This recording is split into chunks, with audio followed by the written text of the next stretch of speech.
Good morning students. देखिए, आपको पिछले वीडियो लेक्चर में चैप्टर नंबर सेकंड चल रहा था आपके, और चैप्टर नंबर सेकंड में आपको कुछ टॉपिक्स बता दिए थे। और वो टॉपिक इस तरह से थे, आपने आवेश घनत्व के बारे में पढ़ा। और आवेश घनत्व आपने देखा 3 तरह का था। एक तो लंबाई के अनुदिश था, एक क्षेत्रफल के अनुदिश था, और एक आयतन के अनुदिश था। इसके बाद में आपने आवेश घनत्व के साथ में आवेश वितरण पढ़ा। आवेश वितरण भी तीनों तरह से था, लंबाई के अनुदिश, क्षेत्र के अनुदिश और आयतन के अनुदिश। और उनको आपने नाम दिया था रैखिक आवेश घनत्व के लिए, या क्षेत्रीय आवेश घनत्व और आयतन आवेश घनत्व। इसके बाद में आपने विद्युत फ्लक्स के बारे में पढ़ा, और फ्लक्स के बारे में आपने 2-3 चीजें ये पढ़ी कि फ्लक्स जो है वो एक अदिश राशि है, और फ्लक्स का जो मान है वो E.ds होता है। इस तरह से आपने 2-3 चीजें पढ़ ली हैं। अब देखिए, इन सब का यूज कहाँ होगा। इन सब का यूज होता है बच्चों गाउस के नियम में। तो आज का आपका पॉइंट है गाउस का नियम। इसी नियम पर आधारित है ये पूरा पाठ। तो देखिए क्या होता है गाउस का नियम।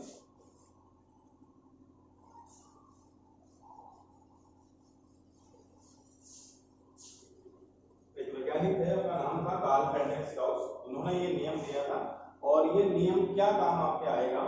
तो इससे पहले वाले चैप्टर में आपने कूलाम का नियम पढ़ा, और कूलाम के नियम से आपने ये देखा कि आप किसी बिंदु आवेश के लिए जो बल लग रहे हैं उनकी गणना कर सकते हैं।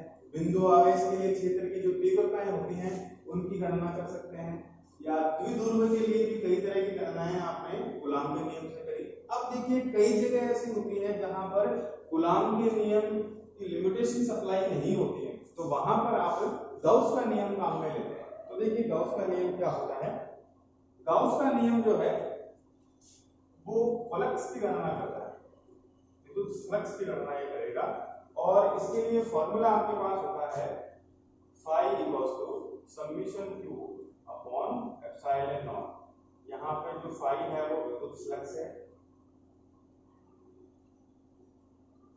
समेशन q जो है वो कुल आवेश है, एप्सिलॉन नॉट जो है वो निर्वात की विद्युतशीलता है,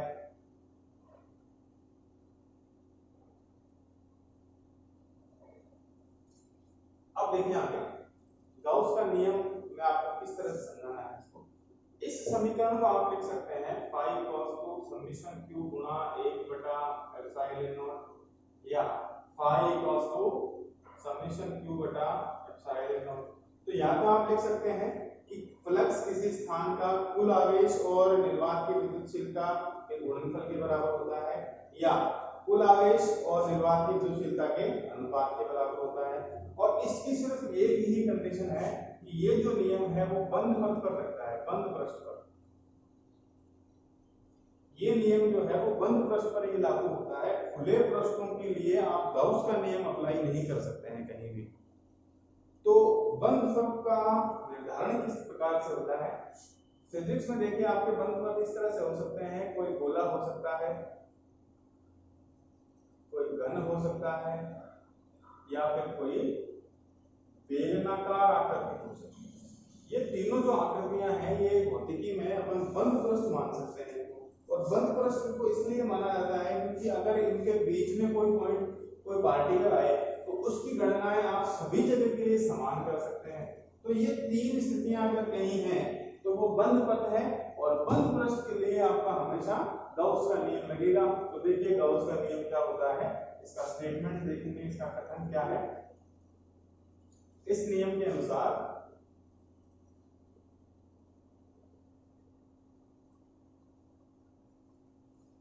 किसी बंद पृष्ठ से निर्गत विद्युत फ्लक्स फाई का मान निकाय के कुल आवेश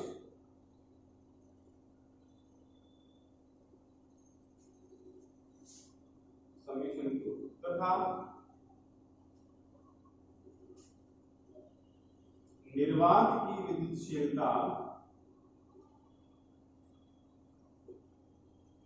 एप्सिलॉन नॉट के अनुपात के बराबर होता है।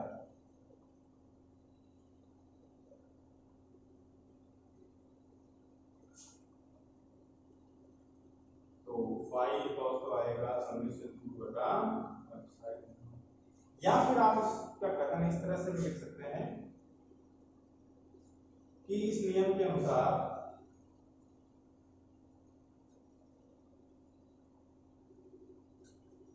किसी बंद पृष्ठ से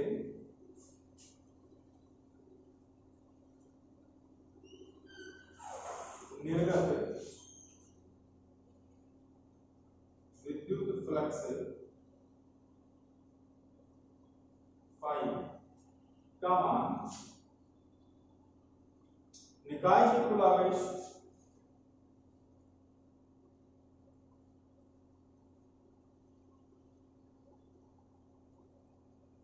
समेशन क्यू तथा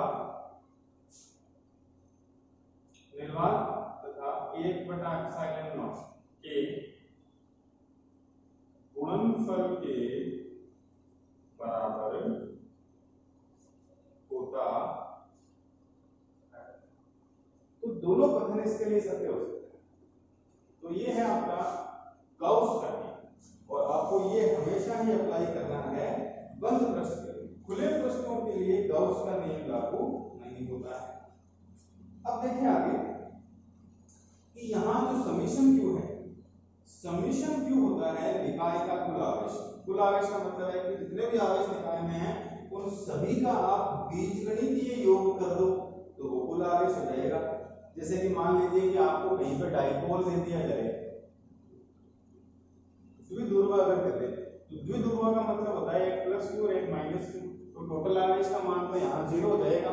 इसलिए द्विध्रुव से फ्लक्स निर्गत नहीं होता है। कहीं भी आपको अगर द्विध्रुव दिया हुआ है तो द्विध्रुव के लिए फ्लक्स की वैल्यू हमेशा ही 0 होती है, क्योंकि द्विध्रुव पर कुल आवेश का मान हो जाता है 0। या फिर आप बोले कि कोई बंद पृष्ठ ऐसा कि कोई बंद पृष्ठ है उससे ये बल रेखाएं निकल रही तो वापस में इतनी निकलेंगी, तो किसी भी बंद पृष्ठ से जितना फ्लक्स प्रवेश करता है उतना ही फ्लक्स वहां से बाहर भी निकल जाता है, इसलिए भी वहां पर टोटल फ्लक्स का जो मान है वो 0 प्राप्त हो जाता है। अब देखिए आगे, आपको पिछले टॉपिक में मैंने बताया था फ्लक्स में कि अगर आपके पास कोई निर्गत फ्लक्स है तो निर्गत फ्लक्स जो है वो हमेशा धनात्मक होगा और प्रवेश फ्लक्स जो है वो ऋणात्मक होगा। कोई भी बताया हुआ है, तो दोनों स्थितियां अगर आप देखें तो टोटल फ्लक्स की वैल्यू आएगी आपके पास है 0। तो ये है आपका गाउस का नियम। अब देखिए कई स्थान ऐसे होते हैं जहां पर आपको बंद पृष्ठ दिया हुआ नहीं होता है, कुछ जगह तो दिया हुआ होता है, कई जगह ऐसे होते हैं जो दिया हुआ नहीं हो, तो वहां पर आपको काल्पनिक बंद पृष्ठ मानना पड़ता है।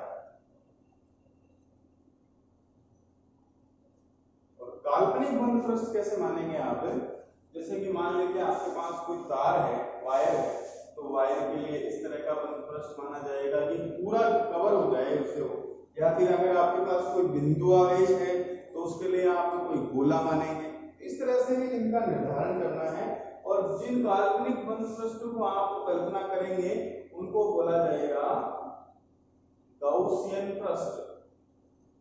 जो गाउस के नियम में गणना करने में काम आ रहे हैं उनका नाम है यहाँ पर गाउसियन पृष्ठ।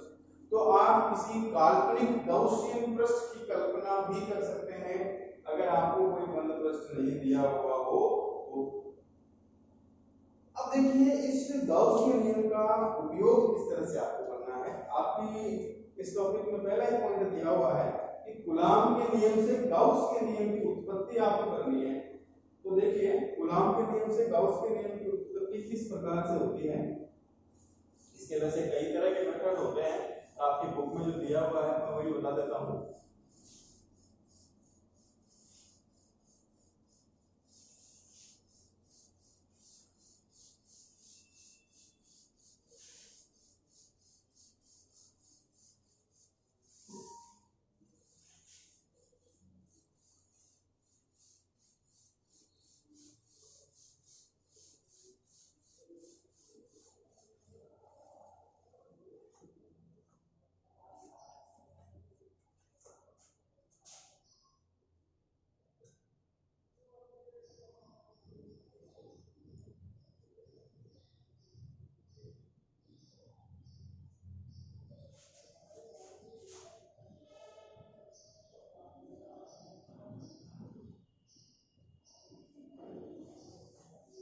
कूलाम के नियम से गाउस के नियम की उत्पत्ति। तो देखिए इसमें छोटा सा लॉजिक आपका काम आएगा। कक्षा 11 में आपको एक चीज पढ़ाई थी, मात्रक। और मात्रक दो तरह के थे, एक तो मूल मात्रक था, एक व्युत्पन्न मात्रक था, आपको याद होगा। और इन दोनों के अलावा एक तरह का मात्रक और था जो कोण के मापन के काम आ रहा था, आपको याद होगा। और उस मात्रक का नाम होता है पूरक मात्रक, आपको बताया था। तो कोण का मापन हुआ था पूरक मात्रक से। और पूरक मात्रक दो थे, एक समतल कोण के लिए, एक घनीय कोण के लिए, और वो रेडियन और स्टेरेडियन थे। तो ये जो स्टेरेडियन मात्रक है ये घनकोण के लिए होता है।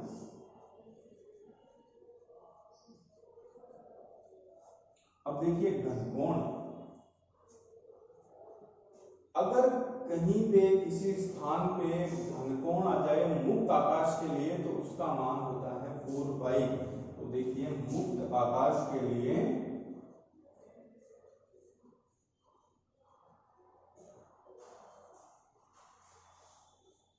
घनकोण होगा 4 पाई। अब इसका उपयोग आपको किस तरह से करना है तो ध्यान दें।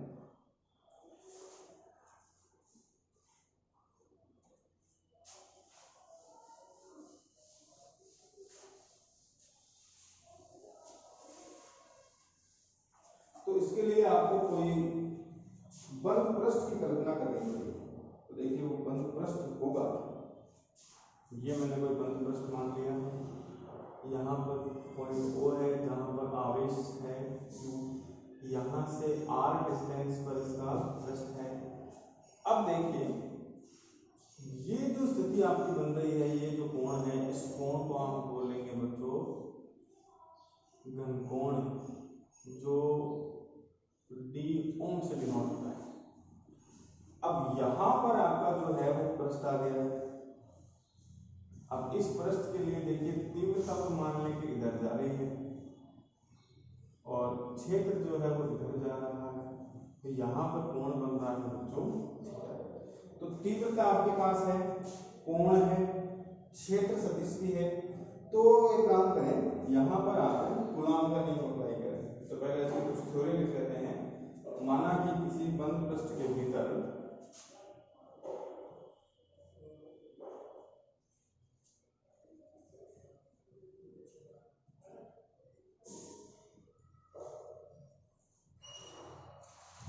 O बिंदु पर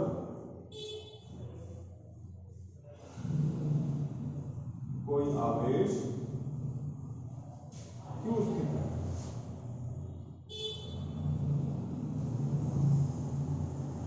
इस आवेश से R दूरी पर कोई बिंदु P की कल्पना करते हैं।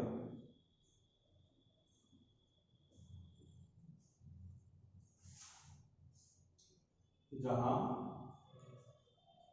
E सदिश तथा ds सदिश के मध्य थीटा कोण बन रहा है। तो ये आपने लिख लिया बच्चों इसकी थ्योरी।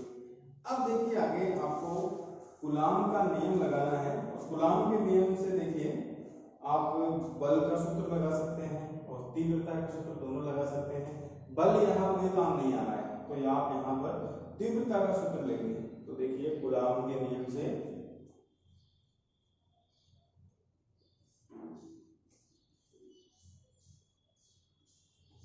विद्युत क्षेत्र की तीव्रता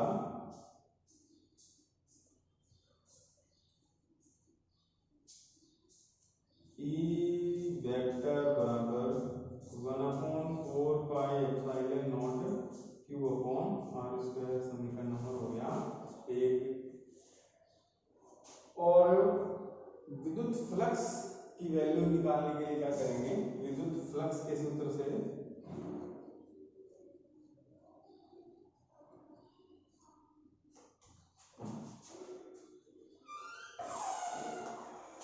d फाई बराबर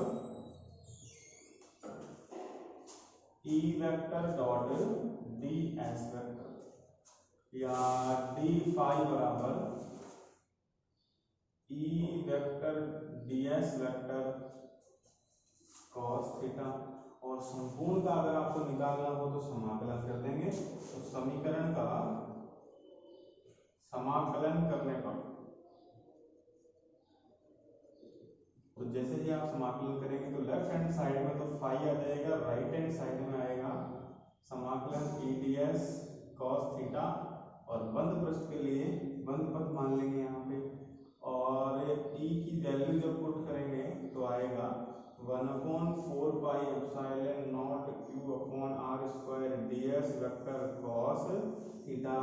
यहाँ से जो कांस्टेंट्स हैं q और 4 पाई एप्सिलॉन नॉट तो बाहर निकल जाएंगे और इनको मान लेंगे अंदर ds cos theta upon are square.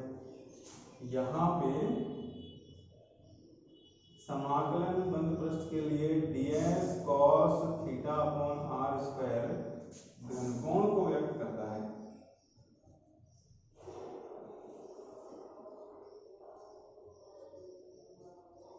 और घनकोण का मान